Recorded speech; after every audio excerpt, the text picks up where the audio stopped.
Hello friends and fellow creators, Erik here. Today I'm sharing with you how I became an artist and why art is such an important part of who I am.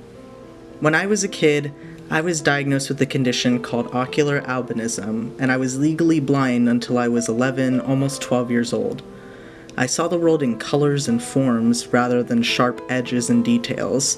They told me I'd never be able to see past the big E on the eye chart, and that I most certainly would never drive. By the time I turned 5, I had already had 2 corrective eye surgeries and had spent about a fifth of my life wearing an eye patch. But even during this time, I was always drawing, painting, playing with sidewalk chalk, making jewelry, anything that involved creating something.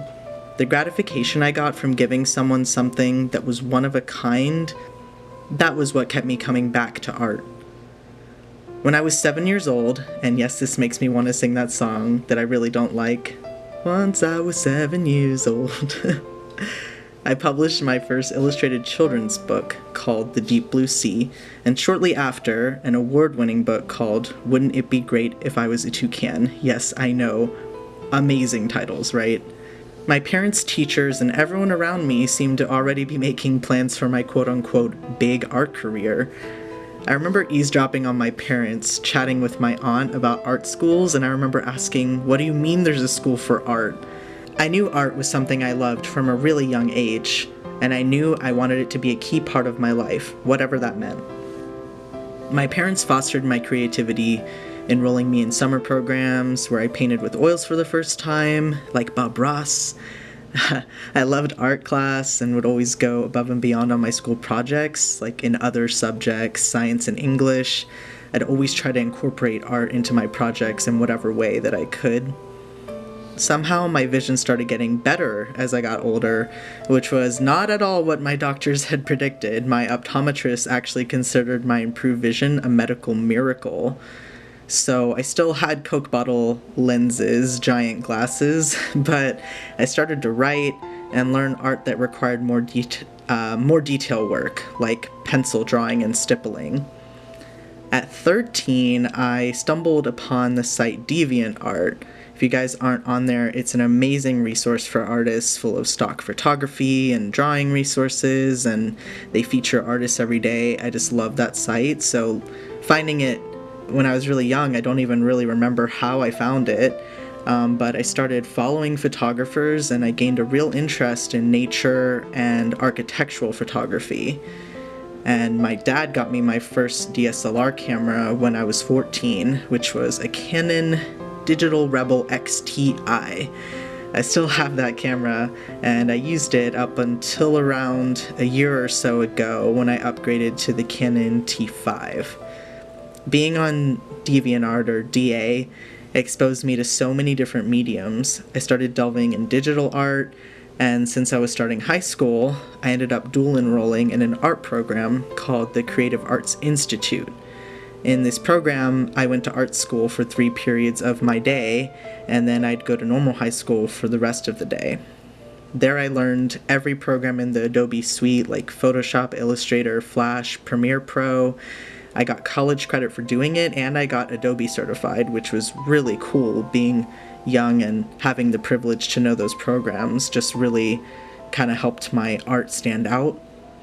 At this point, people were starting to tell me, though, that art wasn't a viable career choice, and that I would have to figure out what I wanted to do with my life. So I decided I wanted to be an architect, because it incorporated something I loved and still seemed like a realistic, I guess, viable career option, right?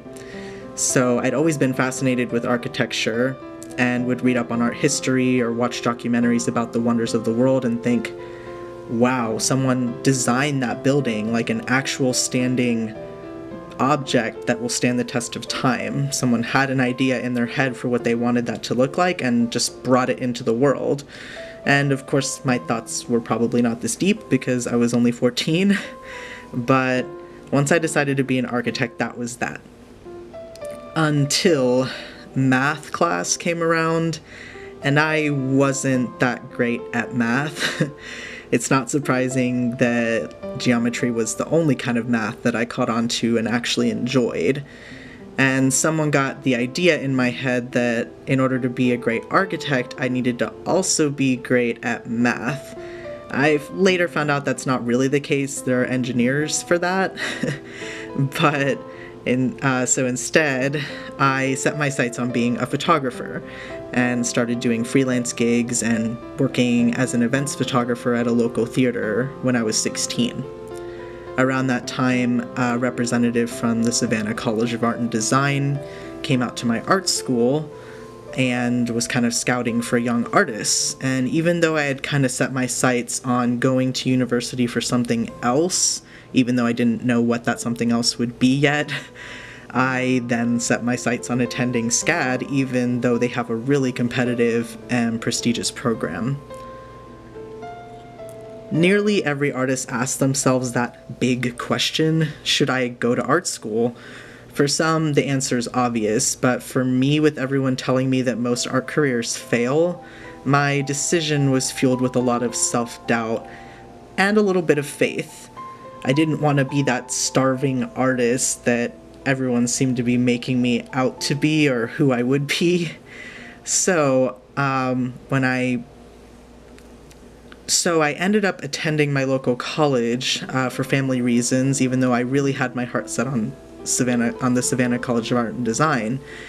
I completed my foundation studies there before attending SCAD finally in 2011.